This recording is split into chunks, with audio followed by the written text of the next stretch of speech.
Okay guys, so this morning I'm going to go over just lots of people always ask me whenever I do any type of unschool, homeschooling type of videos, they ask me a zillion questions, and that is great. I'm glad to have the questions. And I think there's a lot of misunderstanding as far as what states require and all that type of stuff. So I am going to read you off, and this is from Homeschool Legal Defense's official site. You can also go to the state of whatever you are site, and they will give you the actual qualifications that you need for each state. So high regulation states are going to be, there's only 3 in the whole United States, and that would, oh no, there's 4, I'm sorry, would be Rhode Island, Massachusetts, New York, and Pennsylvania. Those are the highest regulation states. The next highest, which I think they call, let's see, the next is moderate regulation. There are quite a few states. So Maine, New Hampshire, Vermont in the Northeast, and then we have West Virginia, Virginia, North Carolina, South Carolina in the East Coast, and then we have, this is like testing my state ability, Minnesota and North Dakota, Oregon and Washington. Yes. Those states would be very moderate regulations. My state is one of those. I will go over that in just a minute, what that means. No notice states are that you have to give no notice at all. You don't have to tell them that you're homeschooling, blah, blah, blah, blah, blah. You don't have to say a darn thing. Those states are going to be Michigan, Indiana, Illinois, Iowa, oh goodness, Oklahoma, Texas, Idaho, Alaska, and I want to say Missouri. I gotta look at the map. Hey, Missouri. I was thinking it was Missouri, and then I'm like, okay, I better check because I am not 100% sure. So I just checked on my map. That it's like, it has like a map of the United States, and then it just has like them in colors. It doesn't actually have their name on it. Okay, so let's talk about our state in particular, or my state in particular, that talks about moderate regulations. Actually, I didn't even think I introduced myself. Hi, I'm Mama Bear to Many. I am mom to 14 children, 12 children still at home, and I think I have 8 homeschoolers this year, or 8 official homeschoolers this year, maybe 7. I don't know. Anyway, maybe 7. Yeah, I'm not quite sure. Okay, so you have 2 types of homeschool options. We'll discuss those later. School required ages are 6 to 17. It used to actually be 7, but now it's 6. So ages 6 to 17, with exceptions, it says. Notification required, yes. Teacher qualifications, yes for option 2, it says, and I'll give you the options after. State mandated subjects, yes. Assigned requirements for option 1, yes.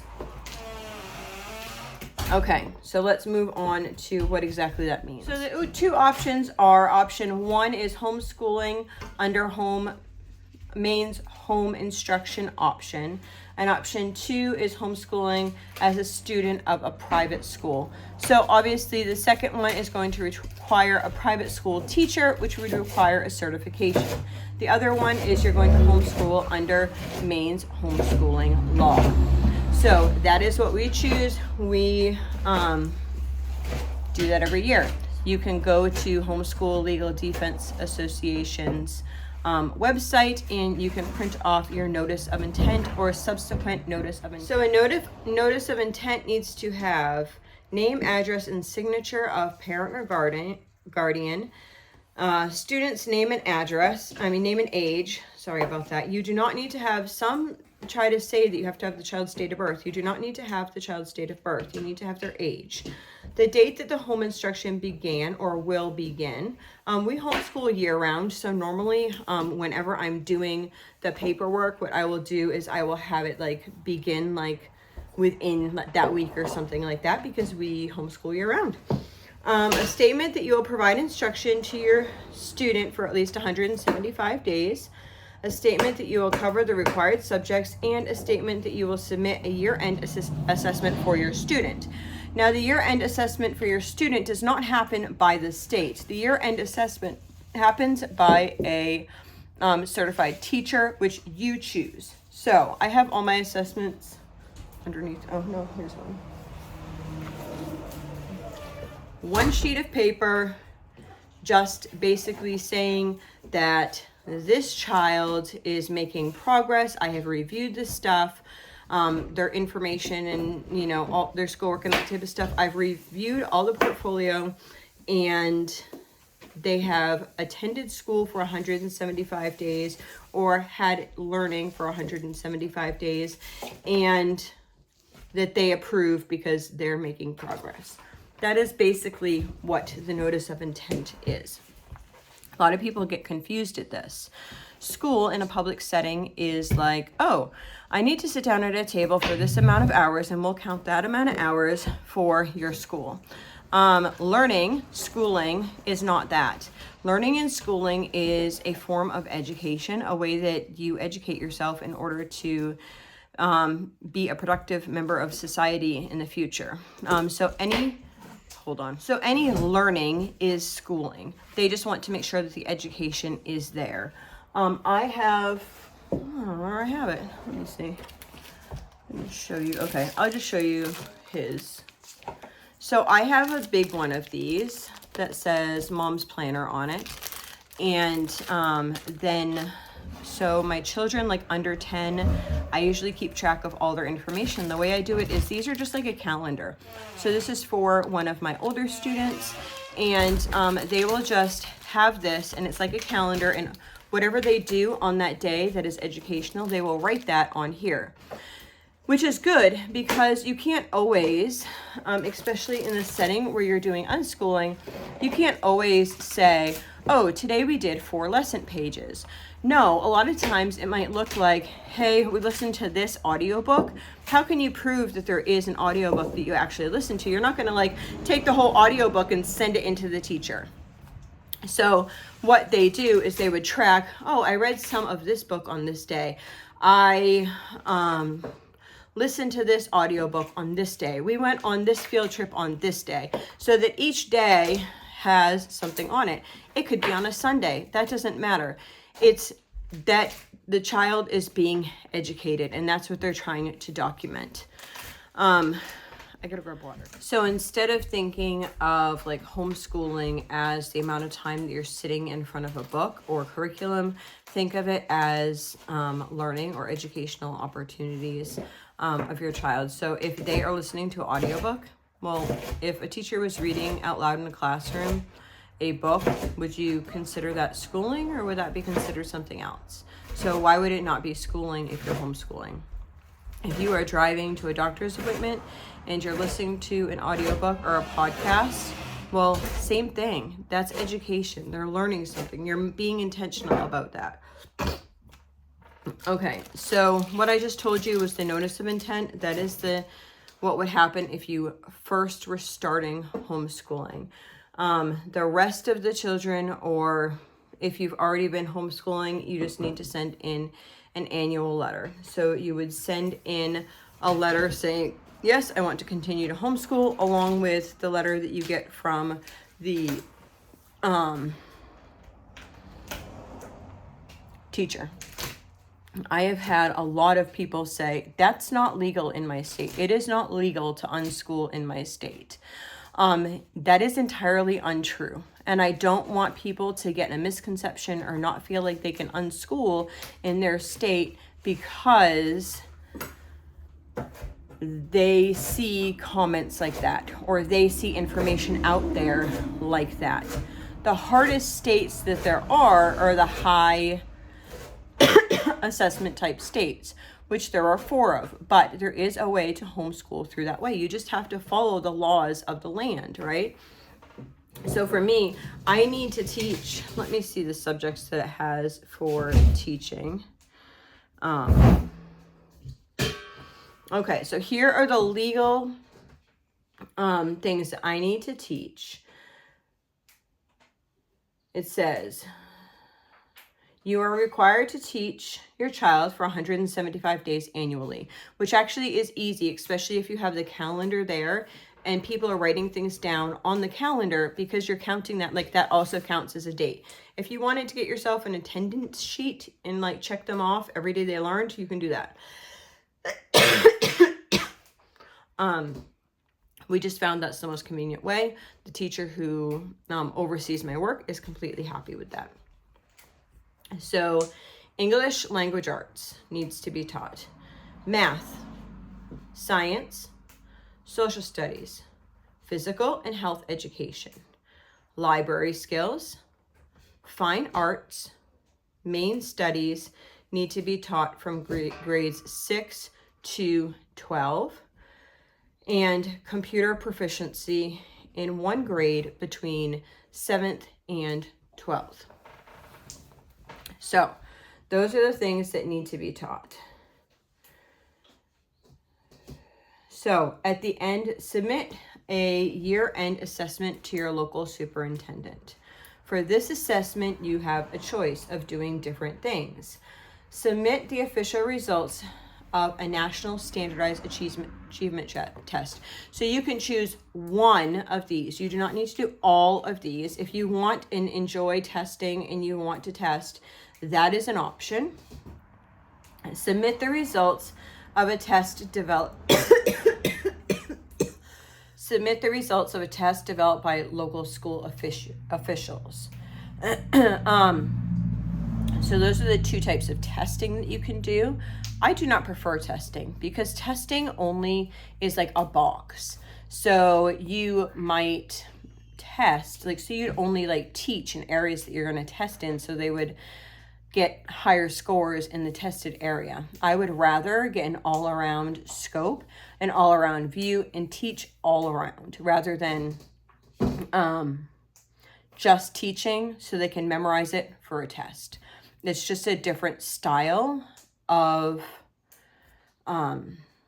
learning. Like, I don't teach for people to memorize things for a short period of time so they can get high, like, achievement tests. I want to teach so they keep it with them for a long time in a way that they'll remember it forever, or at least remember part of it forever. And that's one of the reasons that we choose more like a child-led type learning, as well as hands-on activities. We combined like a visual and audio learning because not everybody's a book learner, and book learning as well. So we choose the last of these three options, and that is submit a letter stating that your child's progress has been reviewed and is acceptable. This letter can be from a Maine certified teacher, a support group that has a Maine certified teacher helping to conduct your child's review, or an advisory board that includes 2 homeschool teachers and 1 school official that you arrange with your school district before the school year begins. The advisory board option is not commonly used. So those are the ways. Basically, at the end of the year, I contact the woman that does our reviews, who is a certified teacher, and she will review the information that I give her. Some of it is, we do an online math program, which is teaching textbooks. So I usually like print off that for her, and she'll get that. And then everyone's books she'll get. And then whatever people are working on, maybe for my oldest son, who is working on some college courses and stuff, and some other hands-on activities that were like more real life stuff, he wrote a letter stating like what he had been doing and what he had been learning and those types of things. So that is how it's done. It's not that difficult. I mean, the first year it can be a bit challenging, but it is very doable. So the whole thoughts on not being able to unschool are not correct. Another thing that I got recently was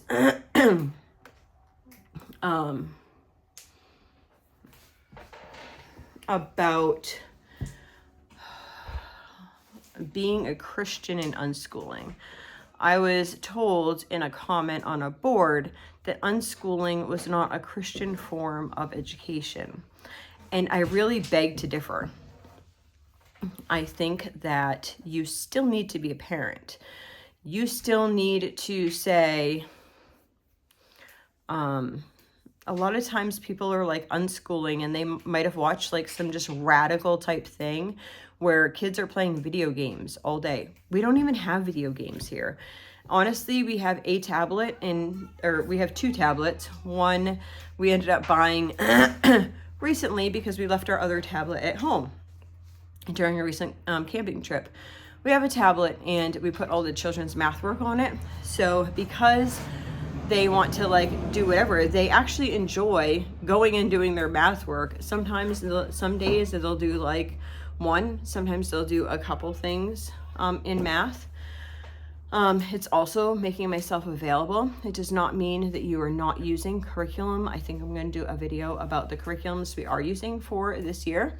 But it's more just centered around what you want your children to learn and what they want to learn, and also engaging them in experiences and different things that might make them want to ask questions. Reading books that are like really engaging, that talk about periods in time that you might want to explore further, or they might want to explore further. Yeah, it's just totally different. It's more about valuing your children. And I don't think anything is wrong with valuing your children in a Christian setting. I do not feel like my kids have to, I said, do this immediately right now in every single thing in their life, because you don't want them to get 18 and be like, oh, I don't know how to do anything on my own. I don't know how to think for my own because my mom and my dad haven't taught me how to think and do things on my own. So it's just totally different. It's like you want to engage your children in something to want to learn, and everyone's going to want to learn differently. So just being open to letting them try new experiences and try different things. So I think that's going to be it for now. We're going to do something on, I don't know. We'll see how far we get. I want to do something on curriculum, what curriculum we do use or are using this year. It's not always the same. What we're using this year, other types of homeschool things that we find engaging. And then maybe something for like the younger years, because I really don't feel that a child needs to read at age 4 or age 5. I don't think that that's a necessity like it is in the school department. So, but I also think that it's great for children who are older to be listening to read a lot of books, because then they get a whole nother dimension of things. So I hope you all, if you have any questions, ask them below. I can't specifically speak for all other states, but I do know that there's only 4 states that are higher regulation than us. So I think that the information that I'm giving here should, for the majority of the United States, be okay information to give, reading it directly from Homeschool Legal Defense's site. And if you are not a member of there, I highly recommend it. You can look into it yourself. It is at hslda.org,